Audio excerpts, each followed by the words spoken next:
Hey everyone, welcome back to another video. My name is Ian. This is the channel Ian the Reader. Thanks for stopping by. Much appreciated. Today I'm going to be doing the mid-year book freakout tag, which it's not technically mid-year yet, but I figured I'd try to get ahead of it this year rather than being late, which I have been in years past. Without any further ado, let's go ahead and jump in. Question number one is, what is the best book that you've read so far in 2024? So for this, I'm going with Dark Tower 7, The Dark Tower by Stephen King. It's a hot take, but this is my favorite of the Dark Tower series, and it is the best book that I've read so far in 2024. I will say I've had a pretty rough year when it comes to like new favorites for the most part.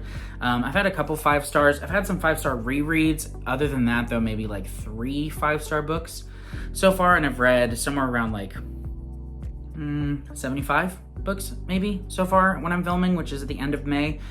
So yeah, this is so far my favorite book. I think that it could be topped. I think I could definitely read a book in the second half of the year that I like more or that impacts me more, but it is an incredible book, left me very emotional and was just such a ride. So it will definitely make my top 10 of the year. I'm sure of that. I'd be shocked if it didn't make my top 5 or even my top 3. But historically, I have a pretty solid second half of the year. I usually discover quite a few favorites in like the November-December time period. Don't know what it is. I guess when I get to the end of the year, I really feel like I need to find like that last book to make my top 10 list. And so I shove in a bunch of like 5-star predictions and end up finding some great books.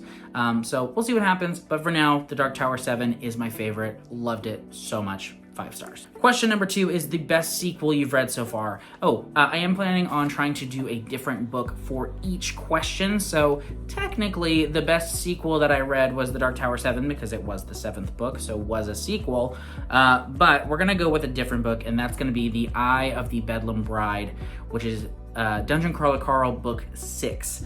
I loved this book so much. It perfectly did everything that I love about the Dungeon Crawler Carl books to a T. The first book really nailed like the humor and the action and the pacing and everything.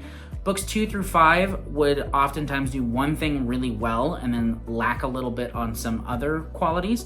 Aside from book 5, it really nailed it again, and then book 6 was probably the best book of the series thus far. So had a blast with it. The Dungeon Crawler Carl series is like the most fun you can possibly have listening to an audiobook. Highly recommend the audiobook. If you read the physical or ebook, you're missing out on half of the experience, in my opinion. But Dungeon Crawler Carl is laugh out loud funny, action-packed, so well paced, and some amazing characters too. So absolutely loved it. And yeah, you should read Dungeon Crawler Carl. If you haven't already, stop watching, go listen to the books. Question number 3 is a new release you haven't read yet. So for this, there are a lot. I haven't been doing very well about keeping up with new releases. That being said, one that is very much on my radar and that I hope to read by the end of the year is The Tainted Cup by Robert Jackson Bennett. I've heard a lot of really good things about this. It's a fantasy mystery with a very Sherlock and Watson type duo at the center of it, but with some really interesting magic. I've heard great things about it, and I think I'm really gonna enjoy it.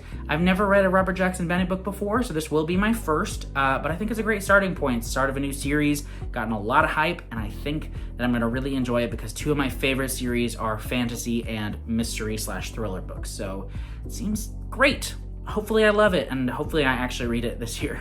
Question number 4 is most anticipated release for the second half of 2024. Can I even call myself a fantasy reader, let alone a fantasy-ish booktuber, if I don't say Wind and Truth by Brandon Sanderson?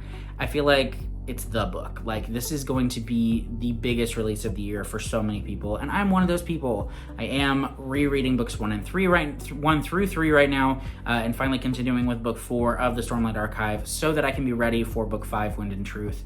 I'm so excited. It's great. Question number 5 is the biggest disappointment of the year so far. So for me, thinking disappointment, like a book that I really had high hopes for and then was let down, I'm gonna go with Middle of the Night by Riley Sager. I really liked the premise. I had read all of his other books beforehand in anticipation of reading all of his books and doing a ranking. Go ahead and include that ranking down below. I put this middle of the pack. It's not my least favorite Sager, it's not my most favorite, but I had really high hopes. The premise sounded really exciting. It was his first male protagonist, so it felt like he was kind of trying to do something a little bit different. But it did not really land for me whatsoever. I felt bored, kind of, and I had high hopes, so I was pretty let down by this one. it is what it is, though. Other than that, I've enjoyed the Bound of the Broken series by Ryan Cahill, but I haven't been quite as blown away as I expected to be, given how much love it gets here on BookTube and Instagram. Overall, those have been fine, pretty fun, but somewhat forgettable and kind of basic, I guess, when it comes to fantasy, but still a good time. So yeah, if I had to say most disappointing, those are the ones I would say. Question number 6 is the biggest surprise of the year so far. So for this, I have 2 options. The first one is the Kate Daniel series by Alona Andrews, which have the worst covers of any book series ever, but are a lot of fun. It's an urban fantasy series with kind of a dystopian setting almost, just because magic and technology are kind of at war with each other and only one can kind of thrive at a time. So technology will be up and magic will be down. So people who use magic can't really use their magic at that time. And then technology will be down and magic will be up. And so technology just doesn't really work very well, but people who are magic users have magic that is thriving at that time. So it kind of goes back and forth through that, and it's very interesting in that regard. And I just really enjoyed these. They were very well paced and had some great characters as well. So I binged these this year. I finished all 10 of the main books plus one extra novel in like 5 months. So I did like 2 or more a month, and I have 2 more books left, I think, in the like overall world of this series, but I finished the main 10 books of it. So clearly I enjoyed it. Would also say Slow Dance by Rainbow Rowell. So this is an upcoming release. I think it comes out in August. And I would say I'm really surprised by this one because back when I was in like high school and very, very early college, I enjoyed Rainbow Rowell books. They're like kind of YA-ish for the most part. And I thought they were fun, and I enjoyed quite a few of them, but it's been a long time since I've read one of her books, and I had very limited and low expectations coming into this, but I randomly got the ARC for it, picked it up one night, and was obsessed for a little while there. So really enjoyed this. This is about 2 best friends from high school who almost were in love, but it didn't work out, and now it's like years later and both of them have been through a lot, and they're kind of coming back together at a wedding of one of their other friends, and it's just about the past and the present and whether or not it's too late for some things or not. And I really enjoyed the characters. I really enjoyed their slow burn relationship here, and I highly recommend this book when it does come out. I'll put the release date right here. I'll have a full review out at some point. It's been months since I've read it now, but it has definitely stuck with me a lot, and it was very surprising. I did not think I was gonna love it like I did, but I did. It was great. Question number 7 is your favorite new author. So I would say Matt Dinniman, because Dungeon Crawler Carl is amazing, but like I said, I'm trying to not just give the same answers for every single question.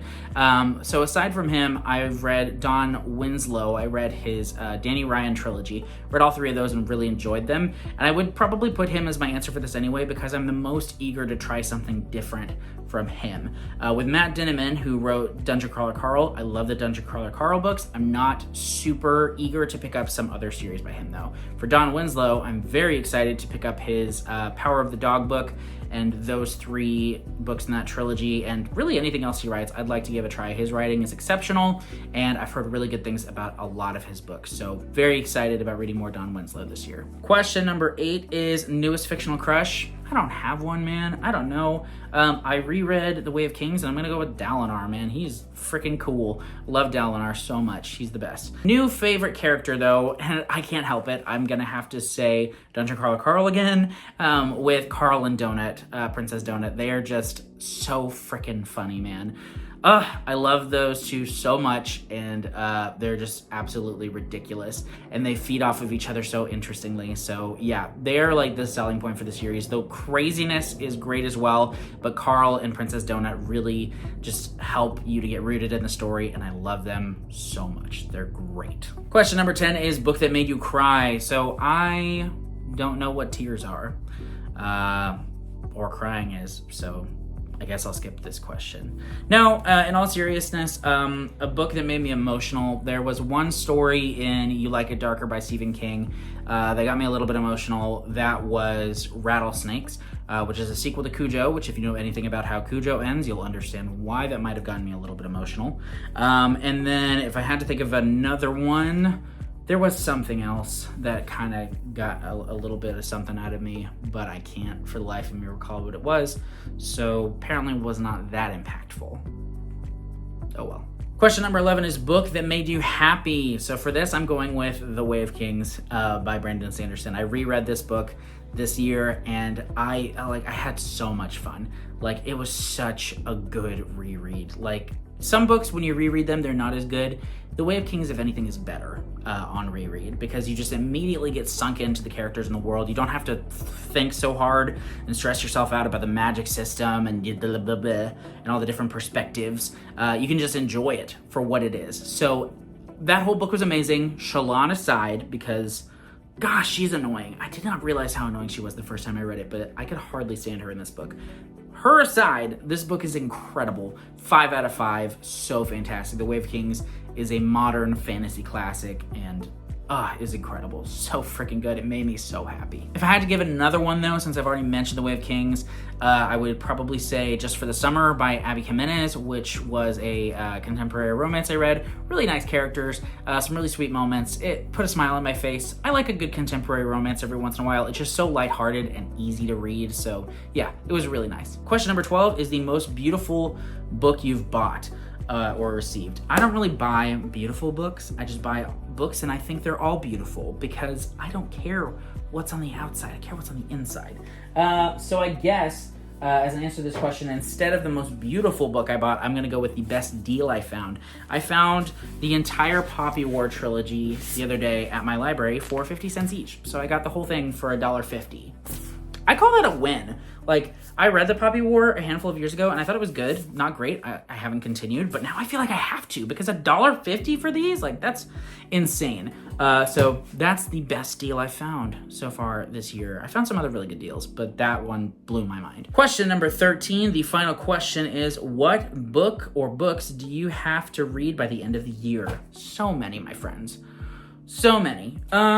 If I had to just pick one, and I'm gonna just pick one because I could go on and on, I will say just the rest of my 24 books to read in 2024, which is going okay.